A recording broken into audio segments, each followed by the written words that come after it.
శాఖను మూసివేయడం మేలు. ఏపీ పోలీసులపై హైకోర్టు తీవ్ర ఆగ్రహం వ్యక్తం చేసింది. డీజీపీ పోలీస్ శాఖ నిద్రపోతోంది.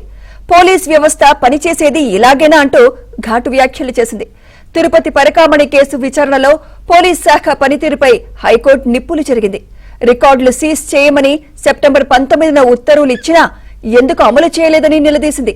సిఐడిలో ఐజీ పోస్ట్ లేదనే కారణంతో ఆదేశాలు అమలు చేయరా అని ప్రశ్నించింది. నిబద్ధత ఉంటే ఐజీ స్థాయి అధికారిని నియమించి రికార్డులు సీజ్ చేయమని డీజీపీ ఆదేశాలు ఇచ్చేవారని హైకోర్టు వ్యాఖ్యానించింది. కేసు దర్యాప్తులో కీలకమైన రికార్డులను సీజ్ చేయడంలో విఫలమయ్యారని ఆక్షేపించింది.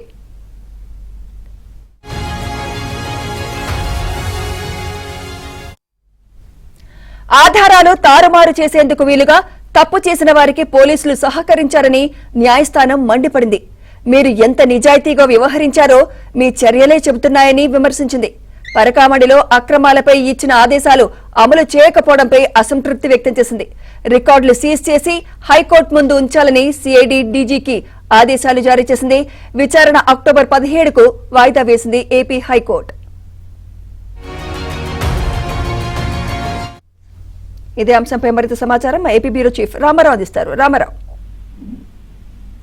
సుమిత్ర, వైసీపీ ప్రభుత్వ హయాంలో 2023లో తిరుమల తిరుపతి దేవస్థానం పరకామణిలో జరిగిన కుంభకోణంపై సిఐడి దర్యాప్తు జరిపించాలని హైకోర్టులో వేసిన పిటిషన్ పై ఈ రోజు హైకోర్టులో విచారణ జరిగింది. గతంలో ఈ కేసు విచారణ సందర్భంగా హైకోర్టు అక్కడ ఉన్న రికార్డుల్ని, అంటే ఈ కుంభకోణానికి సంబంధించిన రికార్డులన్నింటినీ సీజ్ చేయాలి అని చెప్పి సెప్టెంబర్ 19వ తేదీన ఆదేశాలు ఇచ్చింది.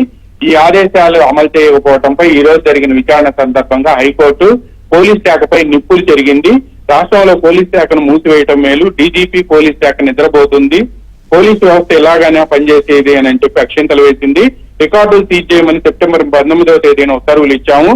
శాఖ సిఐడి డిపార్ట్మెంట్ లో ఐజీ పోస్ట్ లేదనే కారణంతో ఆదేశాలు అమలు చేయకపోవటం ఏమిటి అని చెప్పి ఆగ్రహం వ్యక్తం చేసింది. నిబద్ధత ఉంటే ఐజీ స్థాయి అధికారిని నియమించి రికార్డులు సీజ్ చేయమని డీజీ ఆదేశాలు ఇచ్చి ఉండేవారని కూడా హైకోర్టు వ్యాఖ్యానించింది. కేసు దర్యాప్తులో కీలకమైన రికార్డులు సీజ్ చేయడంలో విఫలమయ్యారని, ఆధారాలను తారుమారు చేసేందుకు వీలుగా తప్పు చేసిన వాళ్ళకి సహకరించినట్టయిందని, మీ చర్యల వల్లే మీరు ఎంత నిజాయితీగా వ్యవహరించారో చెబుతున్నాయి అని కూడా హైకోర్టు వ్యాఖ్యానించింది. మొత్తం వ్యవహారం దారి తప్పేలా చేశారని పోలీస్ శాఖపై హైకోర్టు నిప్పులు జరిగింది.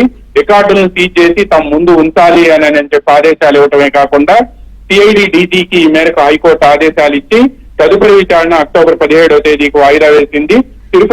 తిరుమలలో శ్రీవారి పరకామణిలో లెక్కింపు సందర్భంగా కోట్లాది రూపాయల కుంభకోణం జరిగిందని, దీనిపై సిబిఐ విచారణకు ఆదేశించాలని, అయితే నిబంధనలకు విరుద్ధంగా ఇంత సీరియస్ క్రైమ్ ని లోక్ అదాలత్లో పెట్టి రాజీ పడి దీన్ని రాజీ చేసుకోవటం ఏమిటి అని చెప్పి గతంలో హైకోర్టు ఆగ్రహం వ్యక్తం చేయడమే కాకుండా ముందు ఈ రికార్డులను సీజ్ చేయాలని సెప్టెంబర్ 19వ తేదీన ఆదేశాలు ఇచ్చింది.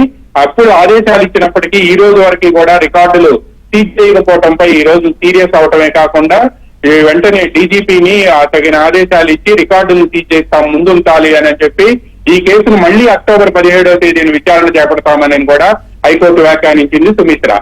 Right. Thank you Ramarao for the updates.